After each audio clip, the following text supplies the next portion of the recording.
Orlando became the focus of worldwide attention for the past 2 days. It is hard to turn the television on without seeing something, some horrific image, or hearing people being very emotional. And for the past couple of days, we've been talking about this tragedy in Orlando. If you've been watching with your children, you might have had to explain some things. 49 people killed, 50 injured when police say Omar Mateen opened fire in that gay nightclub. But how do you talk to your kids about these issues? How much do you share with them? How many details? Joining me now to help us get through this, a licensed mental health counselor, Jessica O'Brien. Appreciate you coming in today. Thanks for having me. And I think we have to be honest with ourselves. Even as adults, we're trying to figure out our emotions, and that's really where you say you have to start, is with yourself.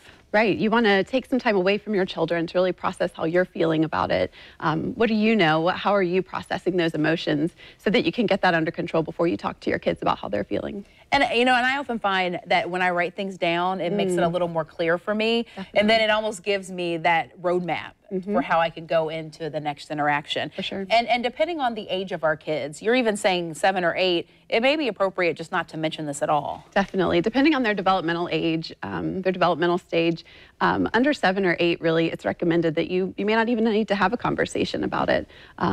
If you're afraid that they're going to hear about it from somewhere else, or they've already heard something, then you may want to have it just a short sentence. You know, for example, something bad happened and someone hurt some other people.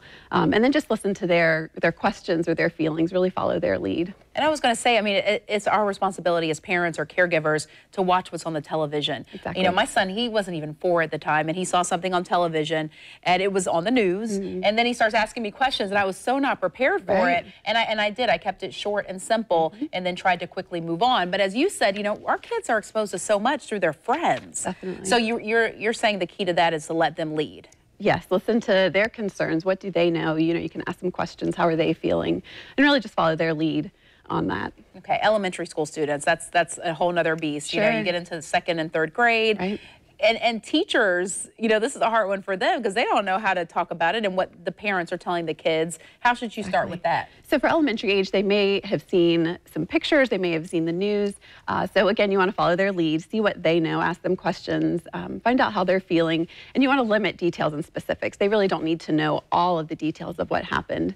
And then you can refocus on what are good things in life. How are we keeping ourselves safe? We lock our doors, we go to trusted adults when we need them to really instill that sense of control that they have in their lives. And safety and security. I mean, that's what it's so important, that our kids feel safe and secure. Now, you said, so these questions, what types of things can we ask them to get them to share? Because we know sometimes they just close off. And my son, you know, I'm like, how's your day? He's like, fine. What'd you do? Nothing. You know, and he's 4. Right. So sometimes not the direct question, right? You can have an activity. If you're playing a game or you're having dinner or something else is going on, that can be a less threatening way to ask them, gosh, did you hear about what happened? What do you think about that? What are your friends saying? It can be less direct that way. Okay. And what happened, then it leads them to even know what they know at the time. Sure. You're not saying, did you hear about the A, B, and C? Sure. Now, what about our older kids, our tweens? Because, I mean, this is where they go inside sometimes, and they cope themselves when really you would like them to communicate better. Definitely. The teens and tweens, of course, may know a little more from social media, from their friends.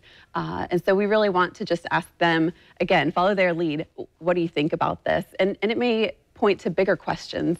For example, what do you think should happen? You know, how will we fix this in the future so that it doesn't happen again, to really get them to know what they think about it, the more social justice issues. Yeah, I like that. You know, helping them be a problem solver, Right. thinking about how you can fix things. Thank you for coming in. Thank That you. helps me, even though mine are little. If you missed any of this interview or you like to keep up with the latest on the shooting, you can head to news4jax.com.